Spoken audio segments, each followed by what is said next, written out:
Kanang desperada na kay kamahuman. Unya una kay budget. Pero kay naman kay amahan niya panday, mao nang siya ang among gikapanday og supposedly ako ang partner mo assist dira kaso half day man gud na iyang duty. Morning wala siya duty, hapon na siya duty. So maaluoy man kung papa kay wala mag-assist mo tong that time ako ni assist sa iya kay kago gud baya ni inani no labi na saka-saka niya wala kay assistant nga mo kuan.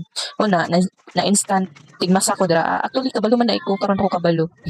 Wait lang gitabangan na ako na siya dira hantud na human kay para dili kayo siya hago ay dili kayo siya malisudan kay masaka pa siya naog pa siya masa pa siya unsa ba una ako na lang sa ani tabang ay ang duty naman akong partner kini lagi magpabalay ta nga walay saktong budget pero sige lang salamat sa dai sa akong amahan nga bis kagway sweldo di pa dayon jud siya panday utang lang sa pautang. Inani jud mi kadesperado no. Ito ang goal is mabalhinan siya karon yaman. Actually dapat 18 na nami diri ka so mao lagi kay ang rest ang partner is Saturday lang dili jud siya maapas. Kay wala mi laing mag-assist. So this month na lang ang goal. O ota mabalhinan na mo this month. Mo nang ginaapas na mo na. Karon na ako na realize nga tinuod jud lang ingon dili ka kabalay kung dili ka kautang.